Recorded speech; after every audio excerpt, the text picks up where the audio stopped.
Promozione delle cure palliative e dell'assistenza sanitaria alle persone affette da malattia terminale o inguaribile, divieto di eutanasia omissiva e commissiva e istituzione di un albo per i cosiddetti caregivers, coloro che si prendono cura dei malati. Sono i punti cardine di un progetto di legge regionale presentata dai consiglieri Nicola Finco, Fabiano Barbisana e Stefano Valdegamberi, in risposta a quella pro-eutanasia d'iniziativa popolare, forte di 9.000 firme raccolte in Veneto e depositate in regione il 30 giugno. Io ho visto persone che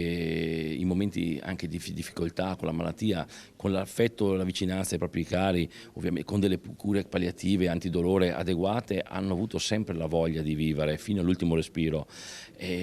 Non vorrei che intraprendessimo una strada delle scorciatoie. Oggi diventa comodo anche forse un risparmio di costi cercare di eliminare gli scarti, una società che guarda solo la vita quando si è efficiente, forte. Il Veneto è la prima regione d'Italia ad esaminare un progetto di legge sul suicidio assistito e si preannuncia un dibattito piuttosto duro a giudicare dagli slogan che accompagnano la presentazione della legge contro l'eutanasia presentata dai 3 consiglieri regionali di Area Lega, che sintetizzano il tema definendolo un confronto tra cultura della vita contro cultura della morte, un paio di mani che stringono quelle di un'anziana da una parte, il lettino in cui si praticano le iniezioni letali ai condannati a morte dall'altra. Io sono dell'idea che la vita è ancora un valore unico, va difesa fino alla fine e soprattutto oggi quello che c'è veramente bisogno è di aumentare, di sostenere quelle che sono le cure domiciliari. Non può essere la morte la soluzione del male.